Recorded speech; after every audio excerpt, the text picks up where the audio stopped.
An haala wal'aansa fayyaa obbo Baqqalaa Garbaa fi kaan irratti abukaatoo isaanii keessaa tokko. Kanaaf sanbattan lamaan yaala malee turan jechuudha. Himtoonni isaanii dhuunfaatti yaalaa turani. Erga danqaan akkasii mana mala sirreessaa kanaan kan uumamu ta'ee nuti tajaajila kennuu hin dandeenyu kana.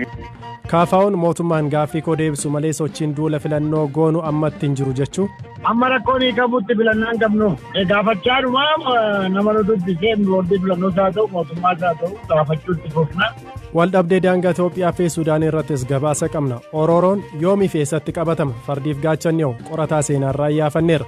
Odeessaalee gaggabaaboo addunyaa biroos qabna. An Zalaalam Taaddisaatiif Raafoolii Dhugaasaa qopheessee turtii gaarii. Dhimma wal'aansa fayyaa obbo Baqqalaa Garbaafaatti deebina. Jalqaba irratti yeroo dheeraaf dhimmi waldhabdee daangaa Itoophiyaa fi Sudaan irra ture ammallee furmaata hin arganne. Ammallee loltootni Sudaan daangaa darbanii siqachaa jiraachuu akkasumas lammiilee fi qabeenya Itoophiyaa irraa miidhaa geessaa akka jiran ni dhaga'ama. Mootummootni biyyoota lamaanii waldhabdee kana karaa marii nagaan furuuf akka karoorfatan himanis hanga ammaatti wanti geeddarame hin jiru jedhu jiraattootnii fi aangawoonni naannichaa. Galaanaa Balaay odeessa dabalataa qaba. Humnoonni Sudaan daangaa irratti meeshaa waraanaa gurguddaa dhukaasaa jiraachuu jiraattonnii fi aangaan naannichaa BBC'tti himaniiru. Bulchaan godina Gondar Lixaa obbo Dassaalany Xaasaw guyyaa 3 dura loltootni Sudaan nama tokko ajjeesanii 2 kan madeessan ta'uu BBC'tti himaniiru. በቅርቡ በኦዲታ ወልዴ የሚባል አካባቢ ላይ dhiyeenya naannoo Odittaa Waldee jedhamutti loltoota Sudaaniin qonnaan bultoonni 2 rukutamanii tokko lubbuun isaa darbeera. 2 yookiin immoo 3 kan ta'an ammoo ugguramaniiru. Dubartii qonnarra turte daa'ima ishee wajjiniin fudhatanii deebi'aniiru. Ammas ammoo sochii loltuu dabaluu, da'oo qotachuu, daandii qulqulleessuu fi loltoota isaanii qindeessuun gara waraanaatti seenuudhaaf malee marii nagaaf qophaa'aa akka hin jirre agarsiisa. Darbee naannoo Qwaaraa Masgabiyaatti lammiilee nagaa keenya irratti dhukaasa banaa jiru. Qonnaan bultoonni fi namoonni 180 hanga 200 ta'an qe'ee isaanii irratti miidhaan irra ga'eera. Walumaa galatti qabeenya Itoophiyaa gara birrii biliyoona 1tti lakkaa'amurra miidhaan ga'eera. Jiraataa aanaa Midragannat Kataan obbo Faasikaa Ashaagreen raayyaan ittisa biyyaa naannicha jiraatus waraanni Sudaan magaalaa Salaambar jedhamtu guutummaatti to'achuun BBC'tti himaniiru. የሱዳን መከላከያ ሰራዊት ኃይሉን አደራጅቶ humni waraanaa Sudaan humna isaa qindeeffatee bakka Abooter jedhamtu buufatee jira. Magaalaa Salaambar keessaa namoonni baqatanii amma to'annaa isaanii jala jirti. Booda raayyaan ittisa biyyaa seeraan hidhatee dhufus walitti hin buune. Bakka Wafar Maaliqaa jedhamtu buufatani. Jarri guyyaa guyyaan meeshaa gurguddaa dhukaasaa oolu. Raayyaan ittisa biyyaa garuu mootummaan nun ajajne jecha hanga ammaatti homaa waan hojjetan hin qaban. Dhiyeenya raayyaan ittisa biyyaa Itoophiyaa naannoo daangaatti sochii eegaluun isaa bal'inaan ni himama. Dhaabbatni oduu mootummaa Sudaan Sunaa eengadda ministeera biyya alaa biyyattii eeruun gabaasa dhiyeesseen Sudaan sochii daangaa ishee irratti dubbii kaasuuf Itoophiyaan taasisu akka balaaleffatu ibsuun kunis hariiroo gaarii biyyoota lamaan jidduu jiru kan faallessudha jedhaniiru. Dhimma raayyaan ittisaa Itoophiyaa naannoo daangaa irratti sochii addaa taasisaa jira jedhu irratti bulchaan godina Gondar Lixaa obbo Dassaalany kana jedhu. መከላከያ ሰራዊታችን እስካሁን የወሰዳቸው raayyaan ittisaa keenya hangammaatti tarkaanfii fudhatan qabu. Hangammaatti hojii ittisaallee haala gochuu hin dandeenye keessa ture.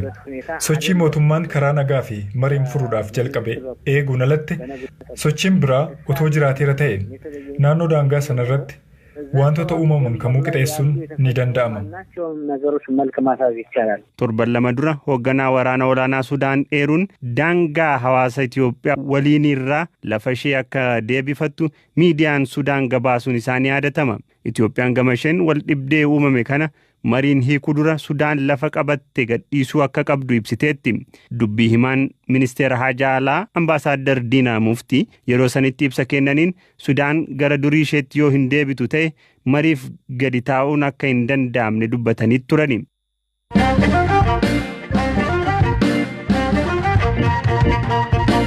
Kan ittaanuun obbo Baqqalaa Garbaa fi obbo Jawaar Mohaammed fa'aa yoo dhukkubsatan hakiima dhuunfaa isaanii fi mana yaalaa barbaadanitti akka yaalaman manni murtii ajaja kennee akka ture abukaatoon isaanii keessaa tokko kan ta'an obbo Tuulii Baayisaa BBC'tti himaniiru. Jimaata galgala obbo Baqqalaa Garbaa waan dhukkubsataniif mana yaalaa geessuuf yoo hakiimonni gaafatan manni sirreessaa diduus himanii jiru. Waan har'aa irrattis gaafanneerra. Hakiima dhuunfaa isaaniitii fi mana hakiimii isaan barbaadanitti akka yaalaman manni murtii ajaja dabarsee ture. Haa ta'u malee manni amala sirreessaa gaafa jimaata darbe kana obbo Baqqalaan dhukkubsatanii waan laafataniif mana hakiimii dhuunfaa isaanii akka deemanii fuudhanii yookaan galgala keessa sa'aatii lamatti deemuu hin dandeessanii qaama olaanaatiin dhorke jedhee manni amala sirreessaa sun dhorke.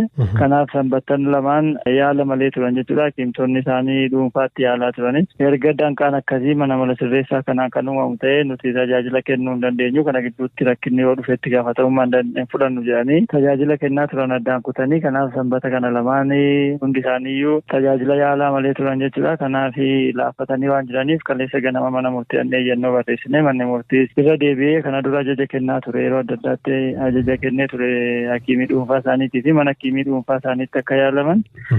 Bu'uuruma kanaan isuma kana irra deebisee kana hubatee ammallee hakiimii dhuunfaa isaaniitii fi mana hakiimii isaan barbaadanitti yookaan filatanitti iddoo nageenyi isaanii fi nageenyi biyyaa eegamuu danda'utti yaala akka argatan jedhee ajaja sana kenne jechuudha kaleessa manni murtii. Akka hojiirra oolu ta'eera moo ergasii deebi'anii hin deemne hakiimonni dhuunfaa isaanii? Ergasii jechuun edaa galgala irraa qabanii achuma jiru. Mana yaalaa dhuunfaa sana geessuudhaaf yaalaa jiru. Kaleessa irraa qabanii piroosiijarii tokko tokkotti jira waan ta'eef isa raawwachiisuudhaaf achuma jiru. Fayyaan isaanii maal fakkaata isa torban darbeerra? Fayyaan isaanii akkuma nama tokkotti allaala. Hakiimiitii fayyaa isaanii mirkaneessuu qaba ture. Fayyaan isaanii baay'ee akka nama dhuunfaatti akka nama ogummaa fayyaa hin qabnetti yoo ilaalu baay'ee sodaachisaadha, yaaddessaadha.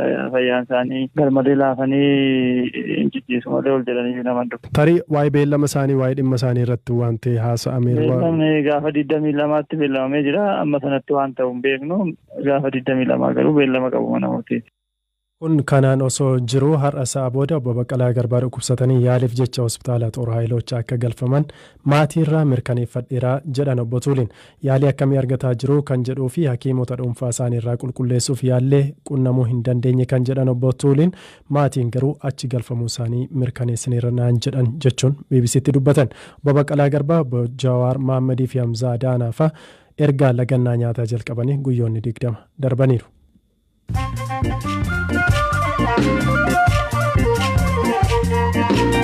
Oduu gaggabaaboo isinitti hima. Rippaabilika Dimokiraatawaa Koongoo laga Koongoo irratti bidiruun dhidhimte yoo xiqqaate namootni 60 ta'an du'uun namootni 300 baraaramuu qondaalonni mootummaa himan.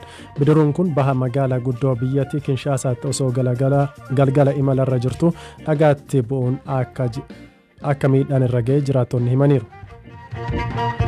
Pireezidaantiin Faransaay Emmanuel Macron lixa biyyoota Afrikaa keessatti loltoonni bobbaasan lakkoofsaan akka xiqqaatuuf ammatti hin karoorsinee jedhan. Loltootni Faransaay 5,000 ta'an waggoota 8f biyyoota akka Burkina Faso, Chaad, Maalii, Mooritaaniyaa fi Niijer keessatti hidhattoota ISIS waraanaa turan. Isaan keessaa 55 ajjeefamaniiru. Hooggantuun